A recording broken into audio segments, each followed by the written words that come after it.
지금 분위기라면 정부 견제론이 좀 이어질 듯한 그런 흐름인데 내년 총선 관련 지표 또 승부를 가릴 중요한 포인트가 바로 격전지에서 어느 당의 의석을 가져가느냐입니다. 근데 이번에는 수도권이 상당히 격전지로 더 부각이 되고 있고요. 지난 총선 역시 그랬습니다. 3%포인트 이내에서 승부가 결정됐던 이른바 초박빙 지역, 경기 지역이 5곳, 인천이 3곳이었습니다. 이곳들을 포함해서 내년에는 무려 30곳 안팎이 바로 격전지로 분류가 될 것이다. 이런 분석도 있는데요. 박성인 부위원장님 어떻게 보십니까? 예, 초박빙 지역만 조금 말씀드릴게요. 네. 어쨌든 그 성남 분당갑의 김은혜 미래통합당 후보가 네.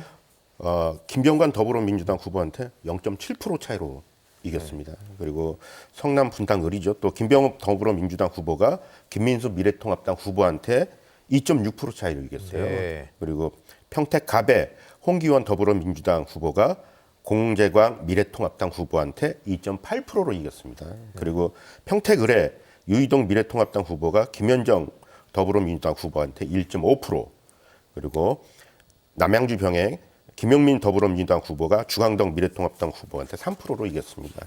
인천을 또 보자면 네. 동구 미추홀구의 무소속인 윤상현 후보가 남영희 민주당 후보에게 0.01% 차이로 이겼어요. 네. 171표 차이입니다. 21대 총선 중에 제일 아까운 낙선자가 상당히 많았었는데 예. 남영희 후보 같은 경우는 아마 잠을 설쳤을 거예요. 171표는. 그리고 얼마나 억울했겠어요. 그렇죠. 예. 그 중구 강화 옹진에서는 배준영 미래통합당 후보가 네. 조택상 더불어민주당 후보에게 그 2.6% 이겼고요. 연수울의 이제 정일영 더불어민주당 후보가 네네. 민경욱 미래통합당 후보에게 2.3%로 이겼습니다.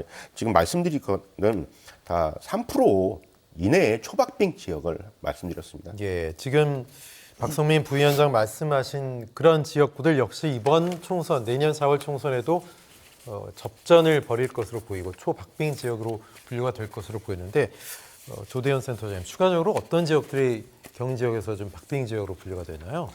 예, 국민의힘에서 얼마 전에 이제 국민의힘의 싱크탱크인 여의도 연구원에서 네네. 총 전국의 44곳을 접전 지역으로 이제 예상했는데 이런 것들을 바탕으로 경기도에는 한 18군데 정도의 네. 그 접전지가 있다 이렇게 분석을 했더라고요.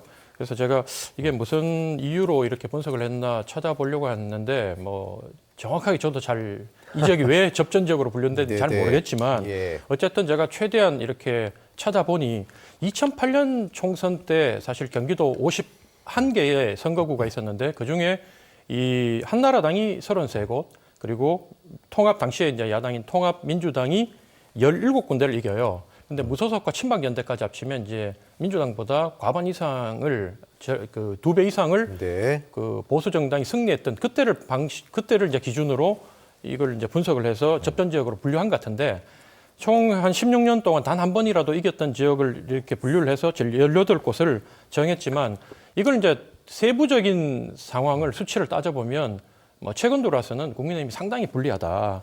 그래서 참고로 대표적인 예가 고양시 여기 갑병정도 이 접전 지역으로 분류돼 있지만 2008년도에 고양시 4개 선거구를 전부 다 보수 정당이 이긴 이후에 2012년 단 한 군데, 16년도도 단 한 군데, 최근에 2020년 들어서는 4석 다 졌거든요. 네네. 이게 대부분의 지역이 그래요. 그렇기 때문에 격전지로 분류되고 있지만 내년에도 역시 국민의힘이 상당히 어려운 선거를 하게 될 것이다. 이렇게 예상을 해봅니다. 예, 국민의힘 좀 고전한 지역들 많을 것이다. 그렇다면 인천은 어떨까? 여야가 어느 지역을 어떤 이유에서 주목하는지 좀 궁금해요.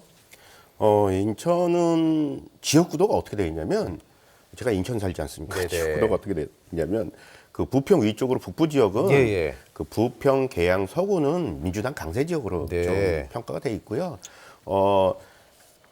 미추홀구, 강화, 옹진 이쪽은 국민의힘 쪽이 좀 우세하다 예. 생각되고요.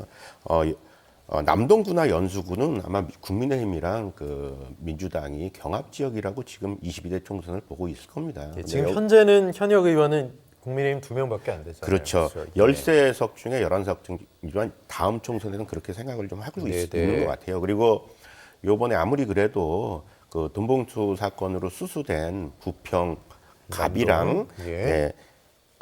남동을 윤관석 예. 의원 자리 있지 않습니까? 요 자리를 아마 국민의힘에서 상당히 탈환에 대한 욕심을 내는 것 같아요. 해볼만하다. 해볼만하다. 네. 왜냐하면 또 부평갑 이성만 의원이나 인천 남동을의 윤관석 의원 자리에 예. 민주당